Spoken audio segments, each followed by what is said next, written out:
Today we're going to talk about diabetes and what to expect or what questions you might have now that you've been diagnosed. So we have with us Kimberly Charles, Veena Nam, and I'm Dr. Gloria Wu. And so what are common questions you think your family members might have for a doctor? Well, I've heard that there are two types of diabetes, type 1 and type 2. I think that they would want to know what's the difference between the two types, why some take pills while others just work out and have a different diet.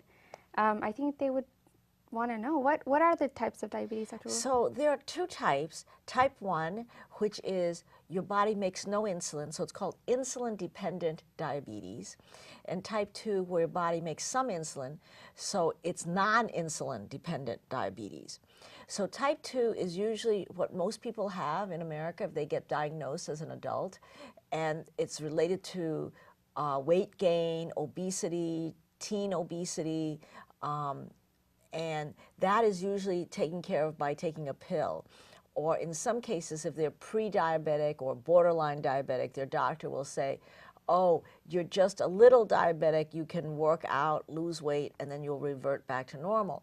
So what people mean is that we want the fasting blood glucose, which is F for fasting, B for blood glucose, or fasting blood sugar, to be 100 or 120, around that range. So if you're borderline, let's say you're 121 or 130 or 140, sometimes your doctor will say, let's give you some time to get better, and then put you on a weight loss regimen and change your diet, exercise. And others, they come in with a blood glucose of 200, so that's already twice normal. And then they might do some fancier testing called hemoglobin A1C. A hemoglobin A1C, they look at all the hemoglobin and they see how much glucose molecule is attached to it. So that's like a 6-month report card of how good or bad you were eating. And that tells you how good or bad you were for the last 6 months. So if your blood glucose is 200 and normal hemoglobin A1C is around 6.0 and your hemoglobin A1C is 10, then we know that you probably need some sort of medicine.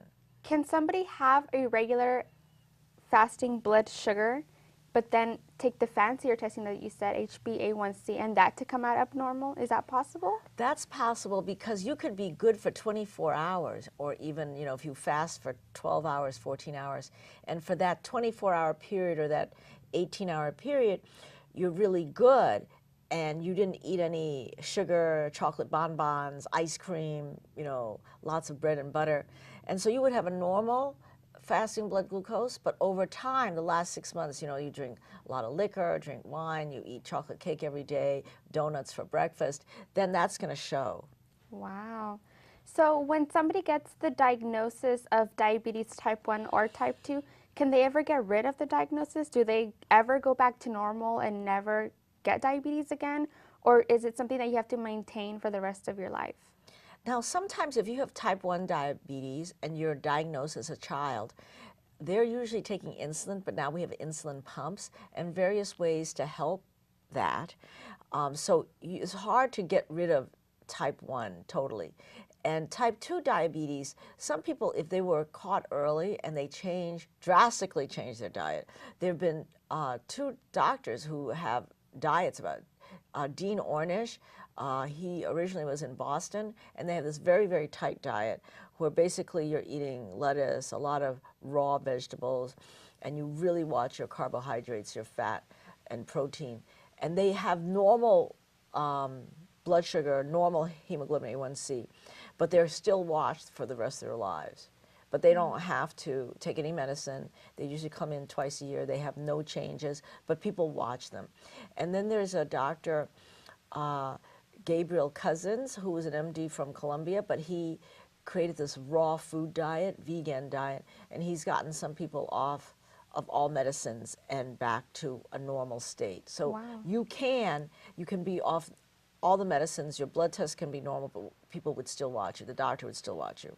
So even though some people are on this vegetable diet, fruit diet, doesn't fruit have some sugar?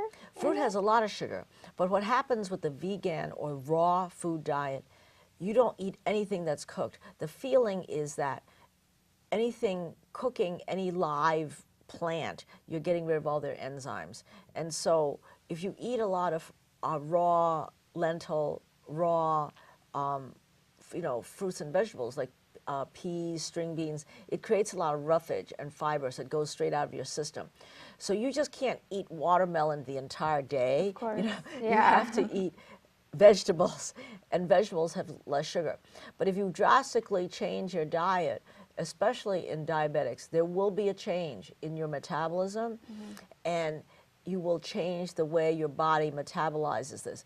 Because obviously, if you just ate oily food but no sugar, you can still hurt your diabetes, because oil breaks down into a glucose type of molecule that your body doesn't produce enough insulin. So that brings us to the point of metabolic syndrome, where some people have risk factors for developing diabetes and heart disease, and they need 5 of these risk factors. Fasting blood glucose over 100, hemoglobin A1C over 6, for men, a waist circumference over 40 inches, for women over 36 inches, triglycerides over 150, cholesterol over 200, and then if you have any 5 of these, and your blood pressure, if your blood pressure is systolic over 135, the lower number diastolic over 85, if you have any 5 of these factors, you're at risk for diabetes and heart disease, even though you may not have diabetes yet. Wow, so it's like a precursor for that. Right. Wow. So even if you have normal blood sugar, but you're chubby around the waist, and you have high cholesterol, and you have high blood pressure, you can get diabetes.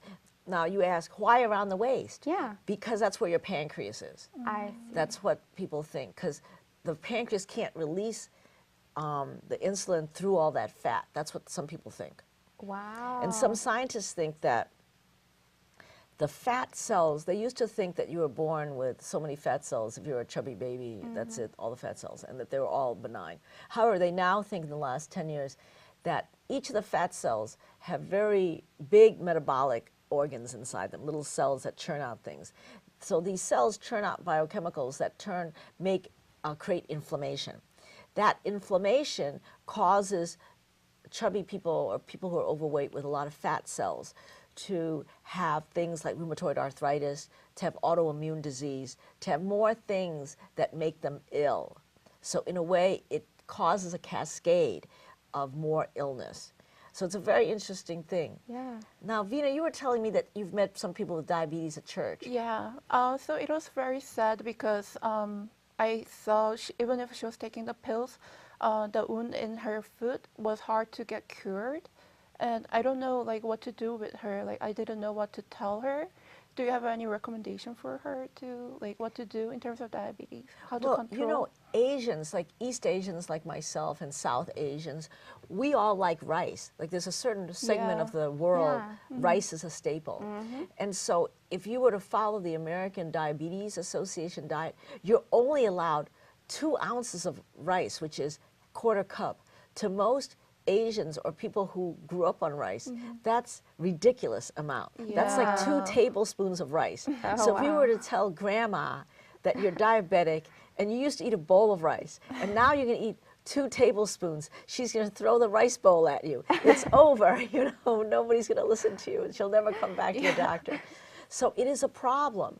So what people say is that to gradually change, you just can't suddenly change your taste buds. It takes 6 months to change your taste buds.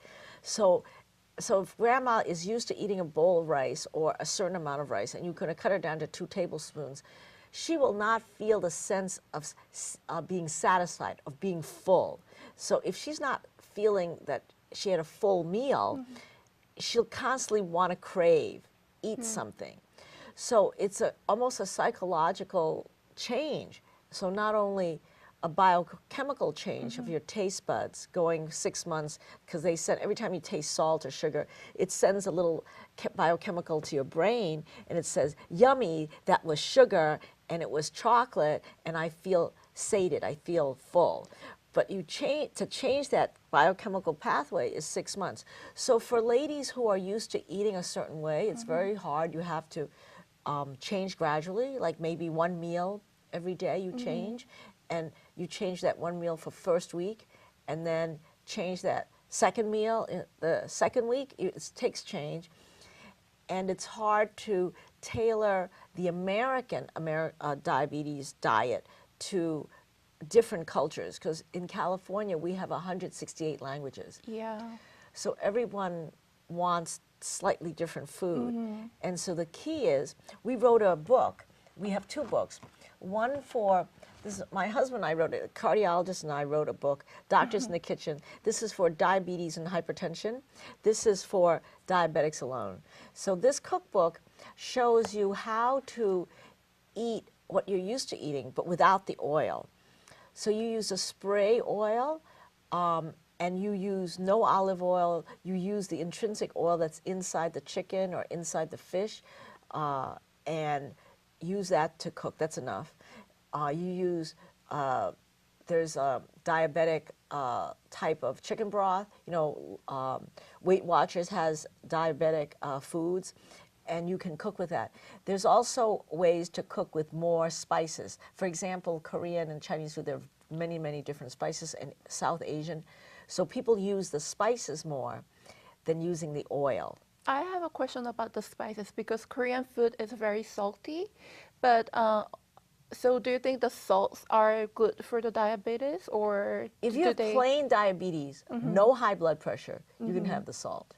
But if you have diabetes and high blood pressure, you can use the salt substitute, and you have to gradually cut the salt down. You just can't go from salting regularly and the next day, kaboom, no salt, no rice. You know, she'll never see a doctor. Right, you have to go really slow. Okay. But and that's why some people would eat one meal a day with raw food diet. So the raw food diet would mean that you would take a food processor, take organic broccoli where there's no pesticide, it's because it's raw, and then you throw that in the food processor with kale, and you use cashew nuts for the protein, and you use water or coconut water, not coconut milk, because coconut milk has cholesterol, or orange juice, and you mix it up, and it becomes like a greenish little shake with ice, and it's a green smoothie. This is very hard for a 68-year-old to see this, because they're used to eating real food, and suddenly you say, look, you're just going to eat this for a meal. They'll never visit a doctor again. But anyway, it's a way to, you know, change the way you look at food, and that gradually you bring everybody in the table to share with you the same, you know, interest in food. So it's hard to, if you're the mother, you make one meal for yourself and another meal for your family. So you have to get your family to eat similarly. And it's actually a good diet, because Americans eat too much fat anyway, and they found out if you eat a regular American diet, you know, people get more colon cancer. I mean, it's well known. It's all connected. Yes. And also I have other questions. So I realize diabetes eat a lot, like large portions, but they still lose weight. Why is that happening? Oh, you mean if you're diabetic? Yeah. Well, sometimes what happens is that they have a desire to eat a lot. That means that their blood sugar is not controlled. It's the same symptom. If you see somebody who drinks a lot of liquid, lots of liquid, or stuffs themselves and they can't seem full, they haven't metabolized themselves, so they have a metabolic problem. So they have to have their diabetes checked, because stuffing your face with food or drinking a lot of water is one of the symptoms of diabetes, in addition to just urinating a lot. So it's and also sometimes they're sick. So even though they eat a lot of food, they still look pale. They look skinny. Yeah. And they look, their skin doesn't look normal. It's because if they're untreated, it's a chronic disease. That means their kidney's not processing everything, and they're not making the red blood cells like everybody else. Why do some diabetics don't take their diabetes seriously? Is it because they don't see any physical changes that they think that they're okay, they feel fine. They're not turning purple, you know? Right. Why? Well, we're lucky because we live in California. We have 365 days of sunshine. People feel very good. They exercise. They don't like to acknowledge that they're sick. Who wants to acknowledge they're sick? You go to Bloomingdale's or Macy's, you want to pick sickness off the shelf or health off the shelf. So you pretend you're picking off health off the shelves. So what happens is that people like to deny it. I'm just going to take this pill. I'm fine. And what happens is that they take the pill, they think they're fine, but they're really not, because when they go to the doctor, let's say they go to an ophthalmologist like myself, and we look at their blood vessels. So we assume like a blood vessel is like this pipe, and blood goes from point A to point B, and so it goes from point A and it feeds the organs in point B.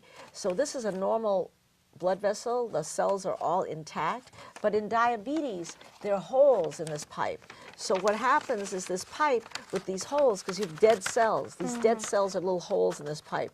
So you go from point A to point B, but you're leaking blood. So point B doesn't get enough blood and nutrients and oxygen. So the end organs are hurt. So this affects the smallest blood vessels. So in the eye, for example, we have the smallest blood vessels in the retina. So here's the eye, and inside is the retina, the inside lining. And these are little tiny blood vessels, and the diameter of these blood vessels is like one hair. So they're like 50 micron in diameter. So if you pull a hair out, that's how small these blood vessels are. But we can image them and see them, blow them up, because this is now 2013, and we can see that they're leaking. So if they're leaking in the eye, they're leaking in your heart, they're leaking in your kidney, and they're leaking in your tiniest little fingertips and your toes. That's why some diabetics... They go numb, right? Right. Yeah. Oh, I see. Yeah, and that's why they have tiny little strokes, because those tiny, tiny little blood vessels are not feeding the brain, and so there are issues. And sometimes with diabetics, you could look at their skin, and their skin doesn't look like normal. The same thing as cigarette smokers. If you look at cigarette smokers, They have they have little spots. tiny little wrinkles, tiny, because they blew out those blood vessels also. So that's why their skin has all those tiny, tiny little wrinkles, because it's already end organ damage. So smoking affects the blood vessels, and so does diabetes. So what happens with diabetes is, as I said, the blood vessels are made out of cells, and these cells are called vascular endothelial cells. That's their name. Like my name is Gloria, their name is Kim. Their name is vascular endothelial cell. So those cells die off, so they're dying, they're dead, they're gone. They went bye-bye. Do they ever come back? They can heal, so this can heal. So these little 3 holes that I have here move around, and they can heal. And they can become perfectly normal again, you know, like this, with the medication, you know, that the doctor gives them, or with diet, where they keep their blood sugar at, you know, 100.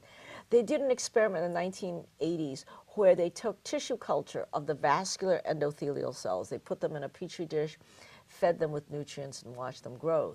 And they fed them, bathed them in normal blood glucose of 100 milligrams per deciliter, and they were fine.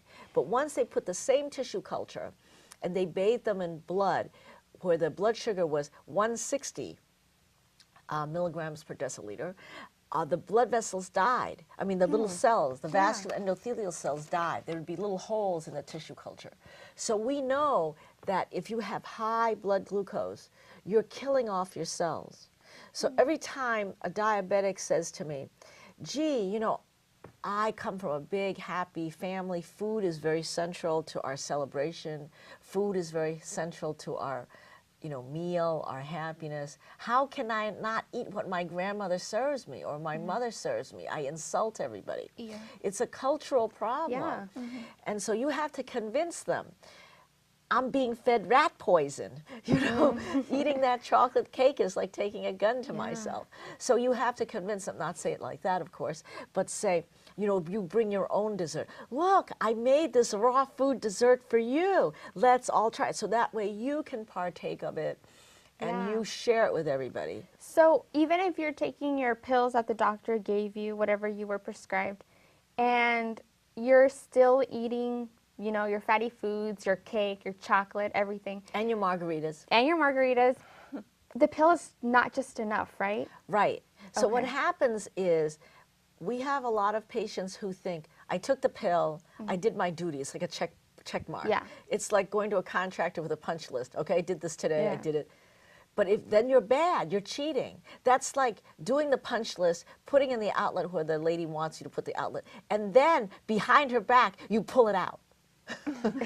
So you have to pay the contractor Yeah. again, you know. So basically, you haven't done what you're supposed to do, because even though you take the pill and then you know, fill your body with so much glucose, the pill's not enough. It's like a flood. It can't. It's not like a magic wand. Yeah, wow. So when you're diagnosed or a loved one, family member is diagnosed with diabetes, they go home and what are they supposed to do? Change their lifestyle immediately, gradually start exercising? How do they talk to their families about it? Well, sometimes it's very hard. Men don't like to tell their wives Yeah. because they feel, I'm strong, I'm the breadwinner, I'm perfect. And then usually I talk to the wife. I call them up. I said, by the way, your husband has blah, blah, blah, and you have to do this. And the wives we really don't want to hurt their husbands. They love their husbands. They want to do this. But then they start cooking a strict diet. Then the husband says, I can't eat this. This is stupid. I'm not eating this. So it is a psychological barrier, and it's behavioral modification techniques. And we can only do so much. We're only doctors. We don't live with them, you know. Yeah. We can't clone ourselves and live with all our patients. And but you know, we tell them, we encourage them, we give them cookbooks, and we also encourage them to exercise 22 minutes a day. We even wrote a book in our office. We give it to all our patients. Exercise for everyone. This is really meant for our diabetic patients who are in wheelchairs, who are elderly, who really cannot walk because they already have leg amputations. And you could do this sitting down, you know, you can do it in your armchair, have 1 pound weights and do it 20 times a day. So all this is really useful. Anything is better than nothing. So even if you can walk in a pool, that would be good. Is swimming okay? Swimming or is that fine. not enough? No, well, anything is good. We want, the American Diabetes Association says 150 minutes a week. I suggest to my patients, you eat every day, so you should exercise 22 minutes a day or 25 minutes a day. And you have to have some sweat. No sweat, no glory. You don't sweat, you're not doing anything. Because you want, after you eat, you want to work off that glucose. Yeah. And you still have some insulin in your pancreas, so you want to make that go to work. So these books that you wrote with all the different menus and stuff, me and Vina, can we try them? Since Yes. even if we're not diabetic? Yeah, they're good. They're very healthy. We try to make it as tasty as possible. We use a lot of spices, different spices. We used Indian spices, Persian spices, French spices. We use basil, fresh garlic. So the fresher the spice, the better the taste. And we try to use everything natural. So try to go organic, because if you're going to do smoothies, it's better to go organic, because what happens is that if you go to a regular grocery store, all that stuff is sprayed with some sort of, you know, bug killer, and you may not be able to wash it off. So better to go organic. I never used to think this 10 years ago. Then I moved to California and I understood.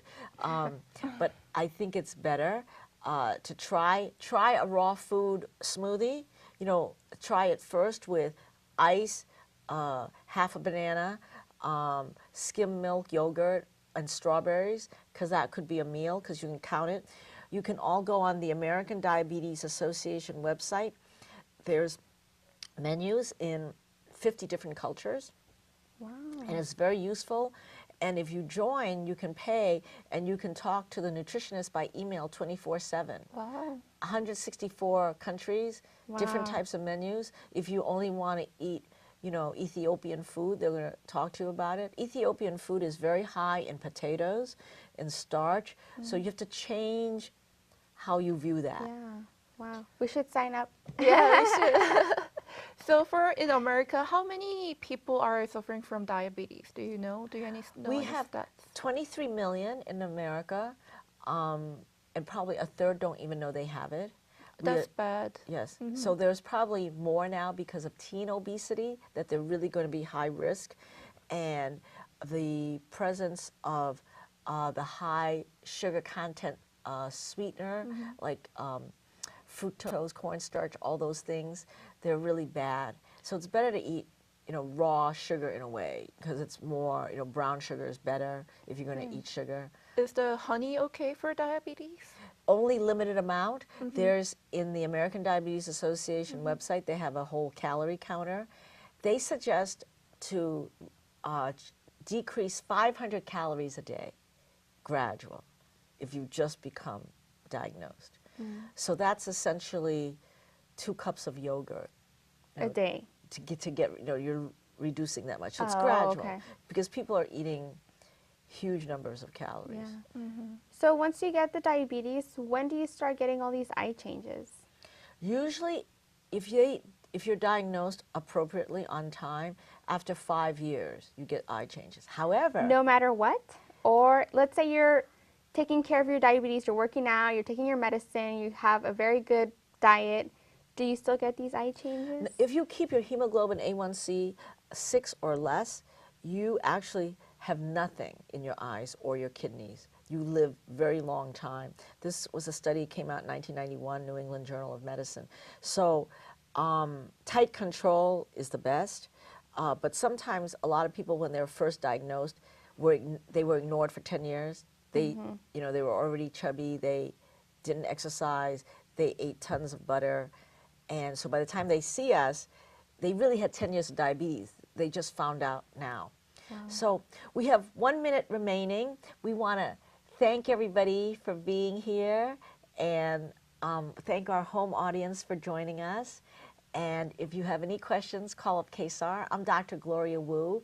My practice is in San Jose. If you call us, we'll give you these free books and make a donation to KSAR. And thank you for joining us.